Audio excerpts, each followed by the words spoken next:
There's a story that a lot of us carry around, and I'm not even sure where it comes from, that we can't fully move on until we get an explanation, until the person who hurt us finally understands what they did, until the conversation happens, until we get the apology we need, or the answer, or just something that makes it make sense.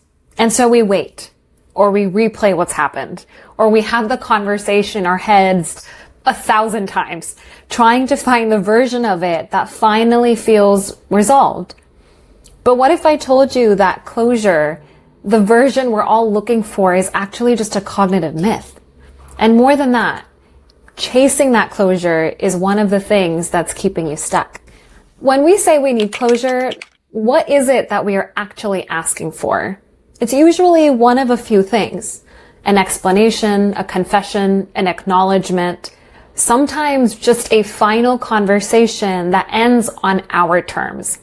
And here's why that feels so compelling. The mind hates open loops. There's actually neuroscience behind this. It's called the Zeigarnik effect. Unfinished things take up more cognitive space in our heads than finished ones. So when something ends ambiguously, a relationship, a job, a friendship, the brain keeps that loop open. It keeps returning to it, keeps trying to resolve it. And that's not weakness.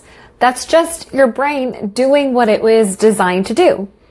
The problem is it's looking for a cognitive resolution to what is actually an emotional experience. And those are two completely different things. Here's the thing about closure conversations. Even when they do happen, even when you get the explanation, the apology, the honest conversation, how often does it actually feel resolved? Most people I've talked to say, not really, or maybe for a moment, and then some other version of a feeling comes back. Because what we're searching for externally is actually an internal state. Closure is not something someone else can give us. It's a felt sense of completion that happens inside your nervous system, not inside a conversation. Now think about it this way. If closure came from understanding, then the most analytical, self-aware people would be the most healed in this world. But that's not what we see, right? You can understand exactly why something happened, trace it back to their childhood, your patterns, the whole story, and still feel like an open wound. And that's because the emotion hasn't been processed yet. It's just been thought about. And those are not the same thing. So what is keeping the loop open if it's not the missing explanation? Usually it's one of a few things. The first is an emotion that never got completed. Grief, anger, humiliation that got pushed down instead of moved through. Now, emotions have a physiological arc to them. They're supposed to rise, they're supposed to peak, and then we're supposed to release them. But when we suppress them, which most of us are incredibly good at doing in our modern lifestyles, they don't go away. They just get stored. The second thing is a belief the experience locked in place. Something like, it's not safe to trust people. Or when things are good, they fall apart. Or my feelings don't matter. Those beliefs become our new lens for the world. And until that belief gets updated, the loop keeps running. Because your nervous system is trying to protect you from the same thing happening again. Waiting for closure from the person who hurt you doesn't touch either of those things. Even a perfect conversation doesn't really release the stored emotion or update the belief your system formed. So what does create resolution? Real resolution, the felt sense that something is finished, comes from two things. One, it's processing the emotion that's still stored in our bodies. And two, it's updating the belief that formed around the experience. Processing an emotion doesn't mean talking about it more. It can help, but it means actually moving through the physiological experience of it in a way that actually lets it complete. That might look like letting yourself actually feel the grief you've been avoiding, or the anger, or the shame. Not to wallow, but to move through it. The belief work is a little bit different.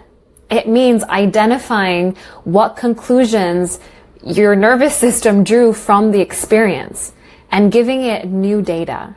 Not by convincing yourself with logic, because the belief isn't being held logically, it's being held somatically, which means the update has to happen at the same level. This is actually what I find so interesting about EFT tapping as a tool for all of this. It works simultaneously on both things. It helps the body process the emotion that's stored, and two, it helps shift the belief that's been holding the pattern in place, not by understanding your way there, but by actually moving through it. I'm not saying that conversations don't matter, or that you don't deserve clarity from someone, or that you shouldn't accept accountability for maybe the hurt you've caused. Communication is incredibly underrated, and the right kind of conversations can be cathartic. What I'm saying is, don't outsource your resolution to something that is not in your control, because the person might never reach out. They might not be capable of the conversation that you need. They might give you the perfect apology and you might still feel the same way. Your nervous system can reach completion regardless of whether or not they ever explain themselves. That's actually the most empowering thing I have ever learned about emotions and emotional work, that your healing is not waiting on anyone else. If you'd like to try working through something that's felt unresolved, I built Realign, a wellness application for exactly this.